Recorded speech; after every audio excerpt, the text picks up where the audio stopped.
Welcome to Founders Espresso podcast. Start your day with inspiring stories and actionable tips from founders to fuel your entrepreneurial journey. Sip up and scale up together.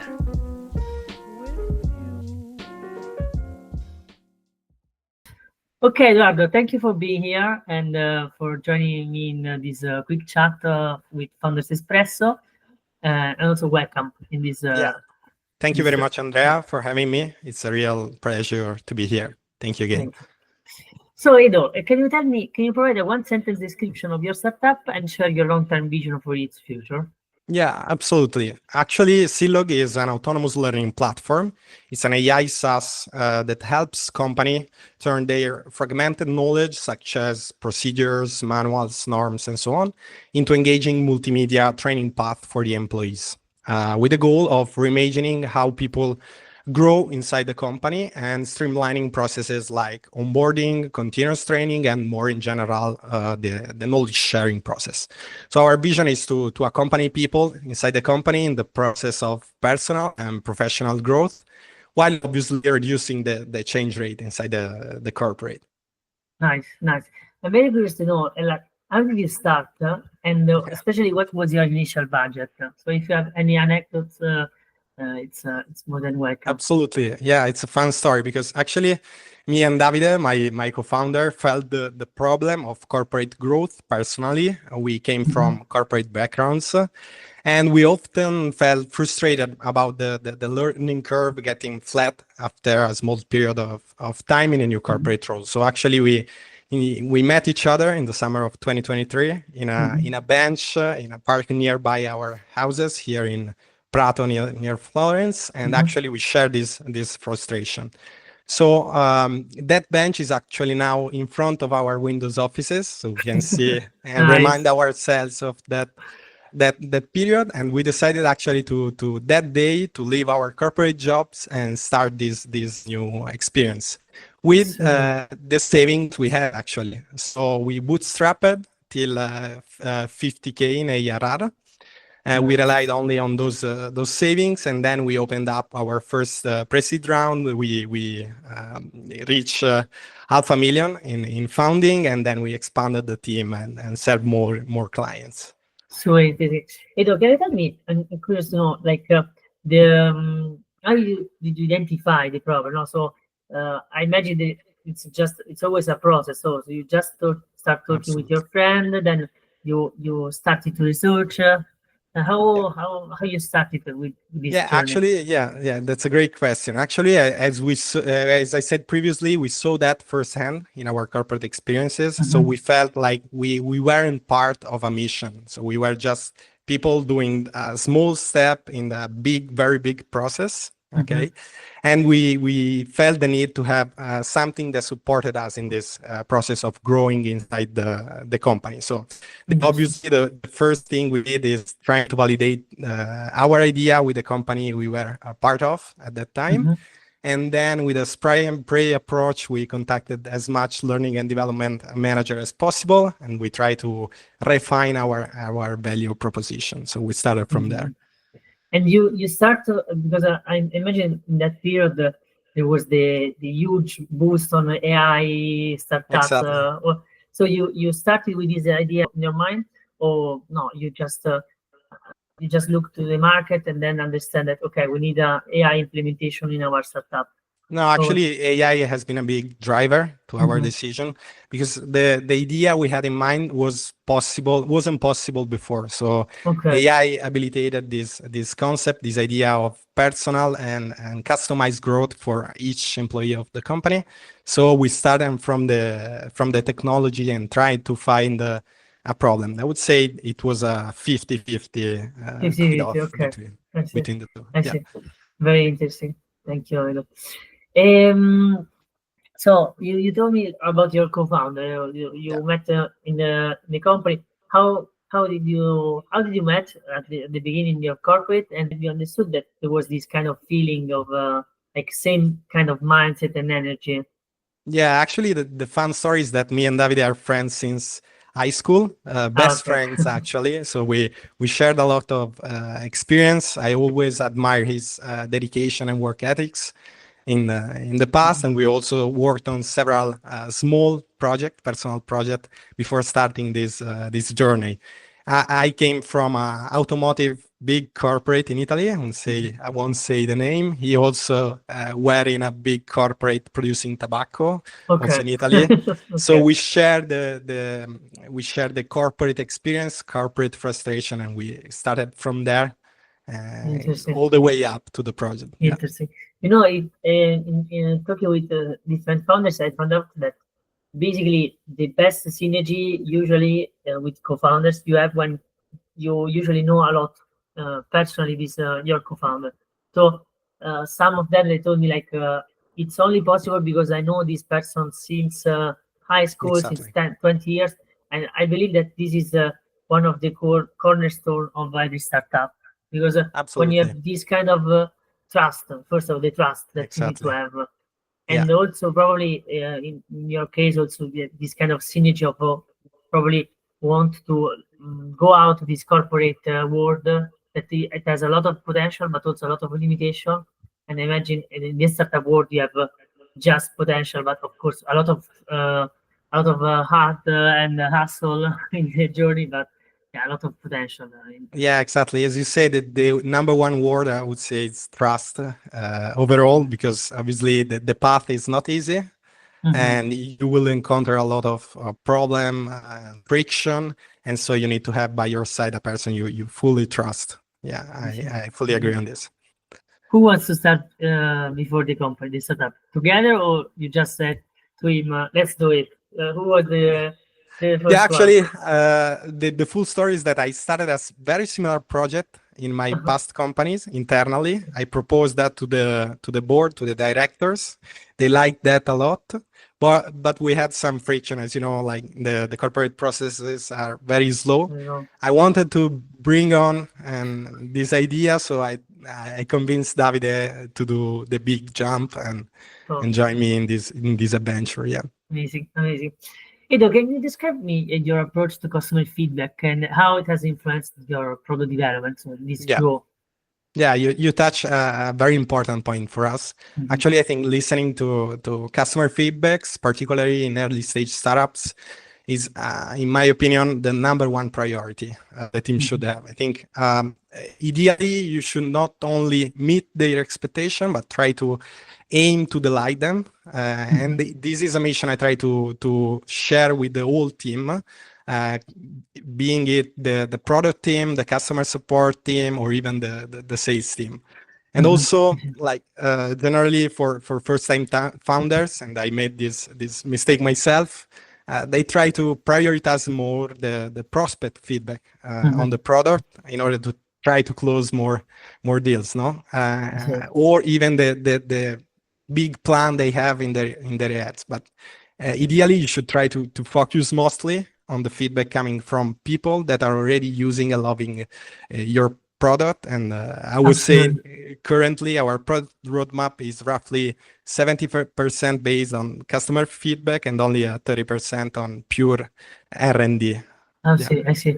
I totally agree in this approach, because you need always, of course, you want to innovate. You have this kind of vision, but you need always to rely on actual customers. So absolutely, there is this old say like cash is king. No, of course, like you need to follow where the money are actually could help you to survive and grow as a company.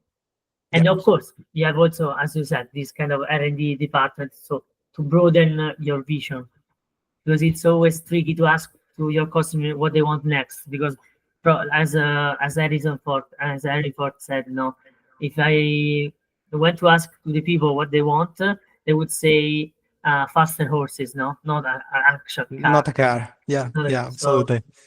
So it's a balance, in my opinion, right? The customer give you a high level on what they want. You need to transform that in a product, in a roadmap that is functional also to the growth of your company. It's I think one of the most difficult part of being a CEO. Together with Ari, maybe we'll touch that later on. Absolutely, because if you focus too much on customer feedback, then you just create hundreds of features and there is no vision and like long-term vision and actual Exactly. company. Yeah. You started to build, and then you lose yourself. So Yeah, I or see. maybe the solution, like in our case, if you have a very big client, the solution becomes very focused on that client, and the scaling process became more difficult. So, as I was Absolutely. saying, it's always a balance between these two. Yeah. I see. What growth strategies have proven most effective for Syllog, and what made them particularly successful for your business in general? Yeah, that's very interesting because actually I'm reading now Growth Hacking by Sean Uh-huh. Ellis. Uh-huh. He has been the head of growth of Dropbox in the really early days, and it's a book I recommend to all founders, obviously. And there Sean takes a very strong position and very unpopular position, but with which I fully agree. And in particular, I think that actually for early stage startup, particularly the VC-backed ones, there's a strong temptation to try to start the growth process as soon as possible as you receive fundings with big investments in hiring, in marketing, and so on. But actually, the biggest growth mechanism that worked for us is to really stick on the fact that your initial customer need to really love your product, what you are building. Yeah. With this focus, you are able to let them be part of your process and let them also, with word of mouth, suggest you and your company to others. This is a bit unconventional, right? Absolutely, yeah. In these days, you see a lot of GTM folks trying to automate everything, and using this approach, we still rely, since we are in the early days, on the fact that the first customer need to really believe in what you're building to then next approach the growth mechanism. Absolutely. Yeah. There was this startup in I was part of the Texas acceleration in Amsterdam, and there was this startup in the finance sector. It's called Level 2, and it was super interesting because they started collecting this kind of subscribers, so soft commitment from this virtual demo. And it's interesting because almost at the end they started to realize that they were collecting just likers and not lovers. And so they have like thousands of emails and likers, and so Yep. they restart everything. They go to zero and rebuild with the lovers, and they reach a few hundreds of lovers. But these lovers were much more powerful than just the likers, and it's super interesting because it's a super strong distinction, and it's super important to focus on the lovers and understand Absolutely. how are these people, what they want, and not focusing on the likers. And it's super interesting. Yeah, and much more difficult, I would say. No, Sì. it's much easier to have likers than actual lovers. It's Absolutely. a very hard work process. Yeah. Absolutely. Edo, do you have any unconventional growth hack on the other side? Yeah, actually, as I told you, we don't rely on on a lot of automation, but what we saw working in our GTM process is that prospect resonate a lot with analogies.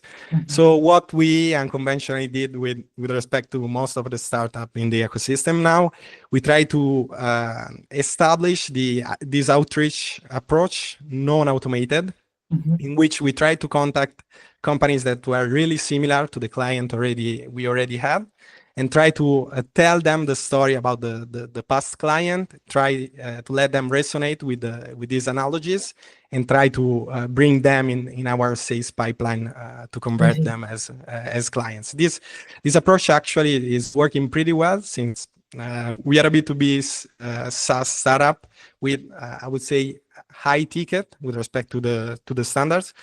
So we don't have a strong need of having a lot of prospects. So we really focus on having really qualified prospect that we can bring on in the process, and we have at the moment very promising conversion rates with respect to the benchmark we are seeing in the market. Of course, as a lover of this startup world, I love the B2B SaaS business in general because I work in a B2C startup focusing on B2C, and there is no comparison. Like B2B, it's always better. Of course, maybe I'm wrong by saying it, but in my experience, I've seen that B2B, you have a lot of space and you don't have this urge to grow because you're focusing more on the quality rather than quantity. B2C, usually you have Exactly. you need a minimum, you have a threshold that is super high. So I think that if you need to start maybe B2B world SaaS, it's always better than just B2C. And Yeah, for a first-time founder, I fully yes, agree on that. Yeah, of course, absolutely. you have also this super cool experience in a corporate. So you have a first, how do you say it? You lead in the first place this pain as a work in a corporate. So I see it's even a plus in Yeah, your yeah. experience. I see. Do you have any tools or platform that have been essential for your startup, and why? Of course, Syllog for you for sure. Exactly. We, I, we try to use Syllog with I, the guys I internally agree. to foster this knowledge process inside. Mhm, Actually, more than tools, we don't use a lot of tools. mhm, We are more focused on processes mhm, than tool. We did me and Davide this strong process of trying to um, insert processes inside the team and try to let them stick with them. mhm. This obviously doesn't mean you need to structure your scrapey startup as a 1,000 employee corporate, but it's important to align everyone on the high level objectives, the mission you have, the vision for the future of the company. And so it's important to have this process to make your people feel like they are part of a once in a lifetime experience. So Absolutely. it's not just a company that pays them a salary, but you should try to focus in having this process that let them feel part of a team, part of a big project that is trying to shape the future of society, hopefully for the good. I see. Yeah. Can I ask you how many people are you in Syllog now? Yeah. Actually, we are 6 at the moment. We will be 9 early 2025. So Nice. we are undergoing a very strong process of hiring at the moment. I Yeah. see. I see. I like this kind of approach of like structuring rather like making this structure that could be super scalable in the future now rather than just wait when it's of course it's more work for you Exactly. this time, but it's a way to in a way maybe also culture for create this culture of the company because these people that are working hopefully they're gonna be the manager of the next level and next people that Yeah. are going to come. So it's super interesting to make them already part of this kind of processes. Absolutely. You're absolutely right. And also this has a compounding effect, in my Mhm, opinion. So you train your initial people on your beliefs, on your mission. They foster this belief to the next people. And also about the tools you were mentioning previously. We give complete freedom to the tool choice to our people. So they are free to buy how many tools they need mhm, and they have complete choice on them. It's mhm. important to if you choose a tool, you have a rationale behind that. So So you are aligned with the mission. You know that tool serves to solve better that mission, and you transmit that vision to all your company people. absolutely Yeah. interesting. Edo, can you share with me a mistake or a failure that taught you a valuable lesson, and also describe the emotions you experienced during that time, and how did you work through these feelings in those challenging moments? Yeah. Which of the 1,000 mistakes I made?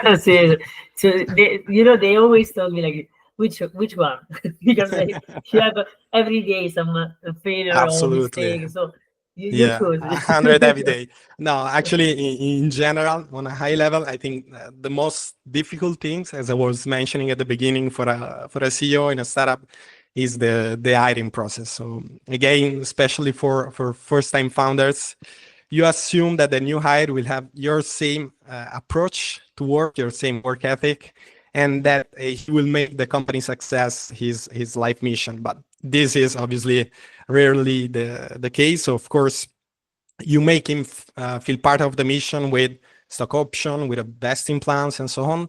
But you also need, as I was saying previously, to foster this daily vision and the mission of the company and make it resonate with them. And this is something maybe I took a bit too for granted in my early hirings. So I'm trying to improve a lot on that because it's a costly mistake, I would say. Absolutely, absolutely. You know, Peter Walker, I talked with Peter Walker, the head of Insight of Carta, and he told me a super interesting aspect of this kind of hiring process. And he told me like, if the people that are staying with you are staying for just the shares, for the shares or the stock options, then it's not the right fit for you. Or also for them, like it's Absolutely. Yeah. on the both sides. And so it's interesting. Also, Nicolò Patrone, the founder of Mille Farmacie, he told me like in this process you need to be fast.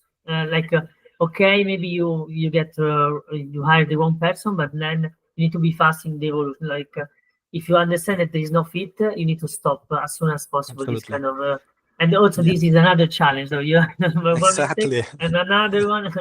It's all connected. Yeah. Also emotionally, it's not easy because I'm that kind of CEO that try to always bond on a personal level with all the people inside the company. So it's not easy to take that action, but it's something that is needed for the good of the company, right? Absolutely. It's tricky. It's a tricky one. Yeah, absolutely. Edo, do you have any daily habit or routine that has positively impacted your productivity and motivation as a founder? Absolutely. Yeah. First of all, I think that for a CEO, especially a first-time founder, again, it's crucial to foster a first principle approach. So I like to think as Syllog in the future. Yeah, I was saying that it's important to have a first principle approach as a CEO, and I like to think as Syllog as this in the future this beautiful skyscraper in the center of Manhattan. And I like to think our work now as putting small bricks one above the other to build this skyscraper. So this obviously helps me break down what we initially thought were enormous challenges into small actionable steps. And also, second thing I like to do, and I'm doing since a few months now, and is helping me a lot, is trying to take a moment at the end of the day when nobody is in the office, okay? All are gone back at home, and I try to daily reflect on what we did, which mistake, as we were saying previously, I made, and try to plan not long term, but just for the next day, because this helps me stop the continuous thinking a founder have also during evening, night, no stop, and try to arrive ready for the next day. So these two approaches are helping me, a lot in this process. You know, for me also it's super hard to stop thinking, and I imagine also for you and a lot of founders, because you're on your bed, there is silence, and your mind is still thinking. And you need to, in a certain way, to stop actively. Otherwise, you just continue to reflect on it. And I like this kind of exercise of doing at the end of the day, like just close it, close the book, close the work, and go and rest. Yeah, self-reflection. I close the office and then think again the next day. Going to the gym, it's rarely the case in these months, but I'm trying to foster also this. Nice. Yeah. Edo, when you face uncertainty, how do you make crucial decisions for your startup? Are there any specific frameworks or guiding principles that help you navigate these moments? Yeah, that's a very interesting question that connect really well with the previous one, right? So actually, I'm a firm believer of the first principle approach. So I try to break down every thread I encounter into small steps. And also I like to foster a data-driven approach inside my company for every decision we make. So these two things help me see objectively as much as objectively as possible the situation and try to take the best action. Yeah. I see. Edo, 3 characteristics of a founder. Yeah, 3. Yes. I would say two main. Okay. The first one is obviously curiosity, the most important one, and the second one is the concept of flow. I will explain later what that means. I'll start from curiosity. Actually, curiosity, in my opinion, helps you have this proactive approach that is unbiased to look for opportunities. So it lets you also put your ego aside, okay, for the good of the company. So it lets you take the best decision possible. And then we came to the second concept of the flow, that is the ability to do deep work. So try to focus deeply on a single problem. There is a strong challenge, I would say, for CEOs, because you are always exposed to hundreds of problems daily. So you need to do this work of trying to filter those problems, select the most important one you will work on, right? The work of the CEO is basically solve problems. You need to solve problems for the product team, for the sales team, for the marketing one, etc., etc. So this ability to deeply focus on one topic, it's really important, and I think you can do that very well if you have your North Star. You have very clear your mission, your vision, and this helps a lot in this process. Absolutely. Also, as a founder, you face the worst problems of a company. So you also the level of difficulties that you face are super high. And I see that as soon as you have this vision, I think it helps you a lot in kind of ranking of these problems. So if you don't know where you're going, then you don't know how to prioritize the task and also the solution, the problems that you need to solve. So yeah, that's a great observation. Yeah, I see. Absolutely. Edo, if you could go back to day one, what's the one piece of advice you'd give yourself that would have saved you significant time and stress? Okay, maybe I would say try not to be too pessimistic. I have an engineering background, so I try to look at the worst case scenario most of the time. So what I learned from the entrepreneurship experience is that instead you need to really trust your vision. You need to trust your vision and the people around you. You need to have a solid faith on and a firm belief, as we were saying previously, on what you're doing, and a firm belief that this is the right direction, even if the outside feedback are slowing in at arriving. So it's a work of faith, actually. Yeah. Absolutely. It's super interesting because as a founder, you need to really stick to your vision, not too much, because in that situation you lose track of maybe the core aspect of your business or opportunities, but not keep the vision strong with you, because otherwise you just change too often. Yeah, I think the main objective should be a meta objective, right? An approach you should keep doing. Then the strategy and also the tactics changes, as we said previously. We are continuously pivoting, small pivot, big pivots, but as we said previously, for us, customer feedback is key. So we are pivoting the product, the sales approach, the marketing communication, and so on. But you need to have that meta objective that you need to share with your teammates. Yeah. Sorry. Edo, what's the thing that you are most proud of in your entrepreneurial career, also with this startup? Actually, it's not a materialistic objective. I think the thing I'm most proud of is having created this team of really skilled people. They are the most talented people I worked with in my previous experiences, being at university or in corporate. And so I'm really proud of having created this team united in a single goal and a single objective. Nice. So cool.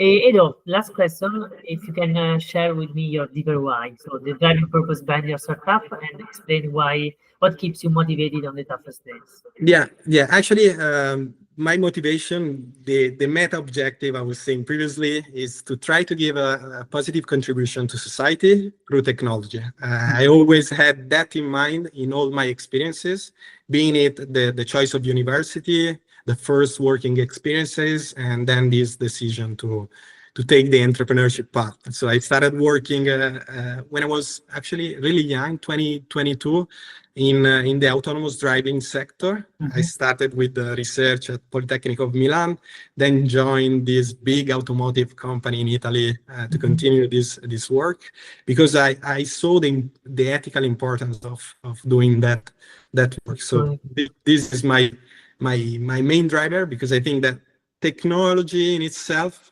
is just, and in particular AI, artificial intelligence, the vertical in which I'm working, are agnostic as themselves, right? It's the use you make of the tool that determines their ethical value. So I'm trying in my small to have this good contribution to society. Absolutely, absolutely, totally. And I also think that in general, in the depth of our soul as a human, I truly feel and believe that human tends to be positivistic, also in a sense of apart from the exception of this kind of rule that I have in my mind, but I believe really that people tends to make good stuff, good thing for the people. So of course, probably I'm super wrong, but for me, looking in this world, especially in the startup world, I truly believe that there is this inner feel, the inner like call of doing something good for the others. Absolutely. So, otherwise, the path is too hard to continue. So exactly. You need to have that driver, strong driver. Yeah, it's super true. Like it's interesting because this kind of approach, okay, could be wrong, could be right.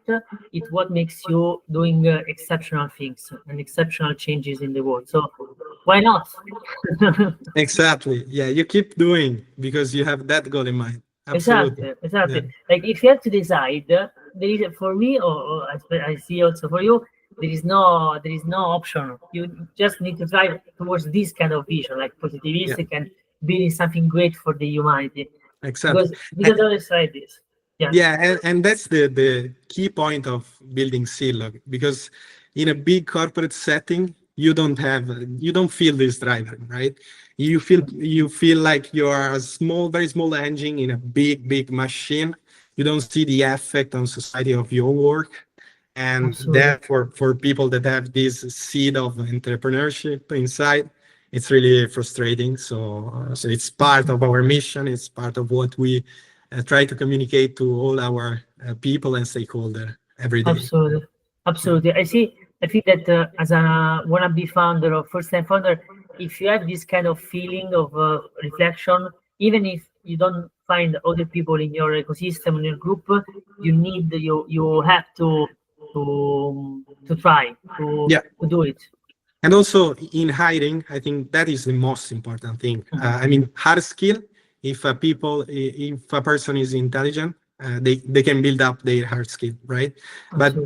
But this meta behavior, they need to have this meta behavior and follow you in this journey. That is I think most important thing I see when I try to hire a person. Yeah, totally agree. Edo, thank you very much. It was a lovely conversation. Yeah, it's been a pleasure, Andre. Yeah.